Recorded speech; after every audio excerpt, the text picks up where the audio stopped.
ভুলুদের দেশি মুরগিগুলো সবে মাত্র ডিম পাড়া ধরেছে। এমন সময় তাদের মুরগি ঘরে কার যেন কুদৃষ্টি পড়েছে। প্রতি রাতে একটা দুটো করে মুরগি কেউ যেন কাঁচা খেয়ে পালক রক্ত ছড়িয়ে রেখে চলে যায়। কিন্তু আশ্চর্যের বিষয়, মুরগি ঘরের দরজা যেমনটা বন্ধ রাখা হয় ঠিক তেমনটাই বন্ধ থাকে। কোথাও কোনো ছেঁড়া নেই, গর্ত করা নেই। তাহলে মুরগিগুলো বের করে কে? ভুলু কি করবে কিছু ভেবে পায় না। তাই সে একদিন রাত জেগে মুরগি ঘর পাহারা দেয়। শুক্লপক্ষের রাত, তাই চাঁদের স্মিত জ্যোৎস্নায় চারদিকটা বেশ পরিষ্কার দেখতে পাওয়া যাচ্ছে। ভুলু তাড়াতাড়ি রাতের খাবার খেয়ে নিয়ে তার স্ত্রীকে বলে, এ বউ, শোন, তুই ঘরে গিয়ে নোনোর পাশে শুয়ে ঘুমিয়ে পড়গে, বুঝলি? তবে একটু সজাগ হয়ে থাকবি। আমি চোর চোর করে চেঁচামেচি শুরু করলেই উঠে আসবি। আর যদি শিয়াল কুকুরে মুরগি বের করতে আসে তবে তার আজ খবর খারাপ আছে। আমার হাতের এই মুগুর দিয়ে তাকে আজ পুরোপুরি নরকে পাঠিয়ে তবে দম ফেলবো। আইসা, তুমি তাহলে পাহারায় বসে থাকো, আমি ছেলেটাকে ঘুম পাড়াই। স্ত্রীর কাছে এইসব কথা বলে ভুলু এসে একটা মোড়া পেতে বসে মুরগি ঘরটার পাশে। তার পাশে পড়ে থাকা বাস্তু বাড়ির অনেকটা জায়গা জুড়ে তৈরি করা ভুলুর শখের দেশি মুরগির ফার্ম। সেখান থেকেই রাতের বেলা মুরগি কমতে শুরু করলে দেখে শুনে মুরগি ঘর ভুলু আজ পাহারা দিতে বসেছে। আজ দেখি তো এই রাত দুপুরে মুরগিগুলো কোথায় উদা হয়ে যায়। মুরগি ঘরের পাশে বসে ভুলু সদর দরজা দিয়ে ঢুকে দুদিকে যে ছোট ছোট পুঁই চারাগুলো বড় হয়ে উঠেছে তার দিকেই চেয়েছিল। সেই পুঁই চারার সবজে পাতার উপর চাঁদে স্নিগ্ধ আলো বিছিয়ে গেছে, তাই দূর থেকে পাতাটা কেমন চিকচিক করে উঠল। উঠোনের চারদিকে ছড়িয়ে ছিটিয়ে থাকা ছোট ছোট ঘাসের ফাঁকে গর্ত দিয়ে মুখ বার করে অনবরত ডেকে চলেছে কয়েকটা ছিটকিনা। আসলে আমরা রাতে যে ঝিঝির ডাক ভাবি তা বেশিরভাগই ছিটকিনার ডাক হয়ে থাকে। যেমন মুরগি ঘরের পাশে অবস্থিত একটা বড় কদম ডালে বসেছিল একটা নিশাচর পাখি। টর্চের আলো ফেলে ভুলু পাখিটা দেখে মনে মনে বলল, একই এই এত রাতে একই পাখি? না না না, পেঁচা কিংবা বাদুর তো নয়। এ পাখি তো এর আগে আমি কখনোই দেখিনি। ওরে বাবা, কি ভয়ানক দেখতে রে! ডালের উপর বসে থাকতে থাকতে পাখিটা জল জলে চোখ যখন ভুলুর চোখের দিকে পড়েছে, পাখিটা অমনি মুখ দিয়ে একটা বিকট আওয়াজ করে উড়ে গেল। রাতে বাঙালিদের পেটে গরম ভাত পড়লে কিছুক্ষণের মধ্যেই তাদের চোখে ঘুম চলে আসে। ঠিক তেমনই ভুলুর চোখেও ঘুম চলে এসেছিল। বসে থাকতে মোড়ার উপর চোখ দুটো বন্ধ করে যেই না একটু ঘুমিয়ে পড়েছে, অমনি মুরগিগুলো ডেকে উঠল। চোখ খুলে মুরগি ঘরে টর্চের আলো ফেলে দেখলো দুটো মুরগি কম। অবাক হয়ে ভুলু ভাবতে লাগলো, ঘুমের চোখটা একটু জুড়ে গেছে, তার কয়েক মুহূর্তের মধ্যে আমার দুটো মুরগি কমে গেল। এই চরে আমার কি হলো? নিশ্চয়ই আমার এই মুরগি ফার্মের উপর কোনো অশরীরী প্রেতাত্মার দৃষ্টি পড়েছে। কাল সকাল পড়লেই আমি সব মুরগি হাটে গিয়ে বিক্রি করে দিয়ে আসবো। আর একটাও মুরগি রাখবো না, রাখলে কি জানি কোন প্রেতাত্মা ওসব শেষ করে দেবে।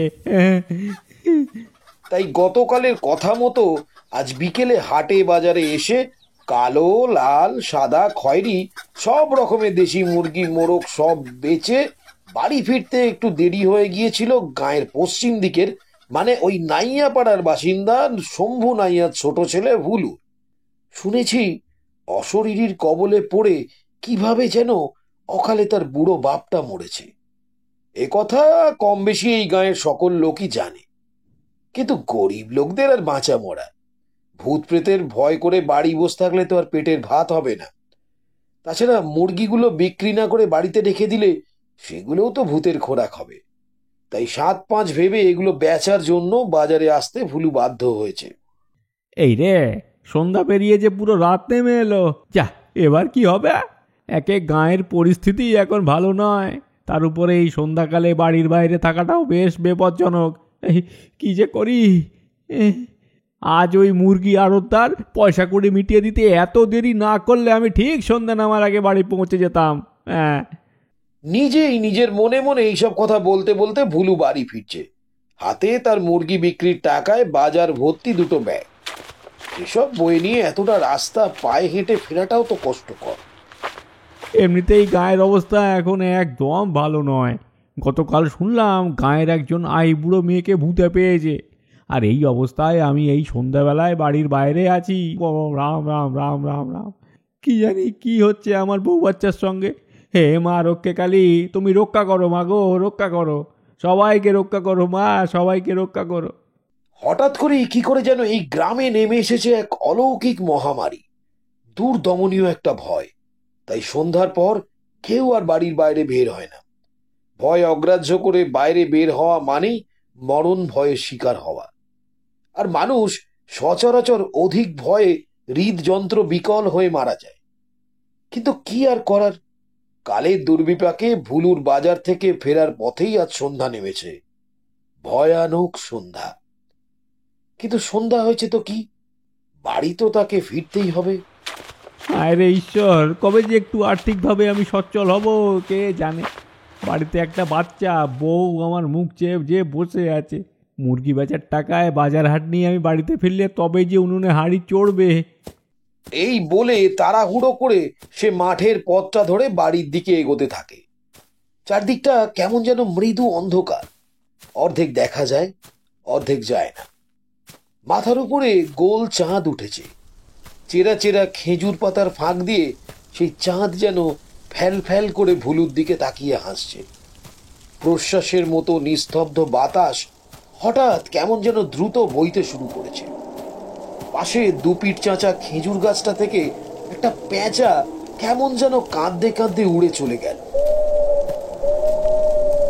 এতক্ষণে ছোট বড় গাছগুলো বাতাসে মাথা দুলাতে শুরু করেছে। তারা যেন ভুলুকে জানান দিচ্ছে এই ঘোর অন্ধকারে তাদের একান্ত উপস্থিতির কথা। এমন সময় হঠাৎ তার মাথার উপর থেকে কয়েকটা কাক একসাথে কা কা শব্দ করতে করতে উড়ে চলে গেল। কি বিভৎস কর্কশ সেই ডাক!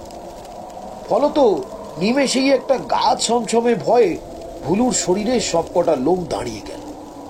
তাই সে ভয় এড়াতে নিজ আরাধ্যের নামগান আওড়াতে আওড়াতে এগিয়ে চল। হে কৃষ্ণ করুণা সিন্ধু দীনবন্ধু জগৎপতে, গোপেশ গোপিকা কান্ত রাধাকান্ত নমস্তুতে। হরে কৃষ্ণ কৃষ্ণ কৃষ্ণ হরে হরে, হরে রাম রাম রাম হরে হরে। এমন সময় সে খেয়াল করলো কেউ একজন তার সামনে থেকে তার দিকেই হন হন করে এগিয়ে আসছে। চারদিকে ছোট বড় গাছগুলোতে ততক্ষণে একটা ঝড়ের দাপট যেন বেশ জমিয়ে তার অধিকার কায়েম করেছে। তাই প্রশ্বাসের মতো প্রাণবায়ু নিমিষে যেন বদলে গেছে একটা ঝোড়ো বাতাসে। শোঁ শোঁ শব্দ করে চারদিক থেকে বয়ে আসছে হাড় হিম করা একটা ঠান্ডা বাতাস। তবুও ভুলু এগিয়ে চলেছে। হাঁটতে হাঁটতে সে দেখতে পেল জানলার ফাঁক থেকে হ্যারিকেনের একটা টিমটিমে ক্ষীণ আলো। সে দূর থেকে নিজের ঘরটাকে দেখতে পেয়ে আনন্দে আরো কয়েক পা এগিয়ে যেতে লাগলো। ভাবলো আমার আর কোনো বিপদ হবে না, এই তো বাড়ির কাছে চলে এসেছি।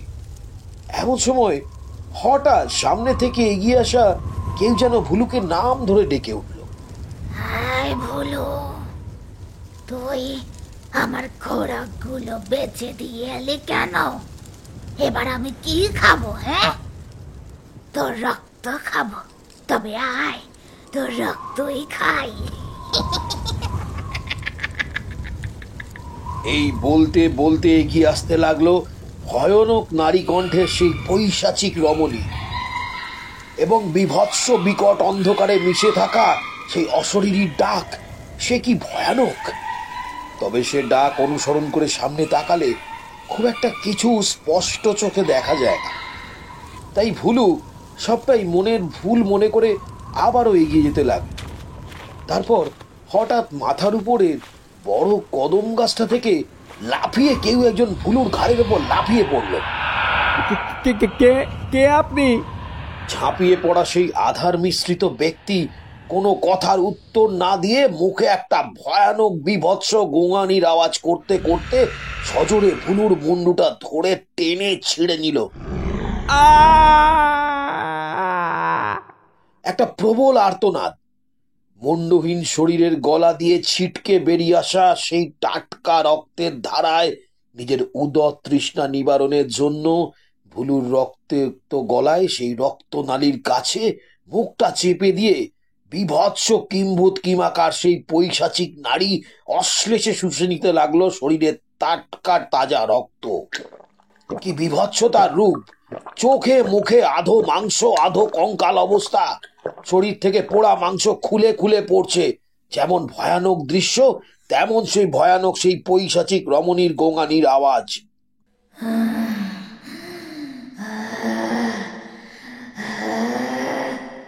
আসলে ওই পুকুরিয়া গ্রামে একটা সময় বাস করতেন একজন বৃদ্ধা। তার নাম ছিল চারুবালা। প্রথমে তিনি থাকতেন তার ছোট ছেলে বৌমার কাছে, কিন্তু কিছুদিন পর ছোট বৌমা বলল, এই শোনো, তোর মা কি শুধুমাত্র তোমার একার মা নাকি? হ্যাঁ, যে তুমি 12 মাস খাওয়াবে? তোমার তো আরো 6 জন দাদা আছে নাকি?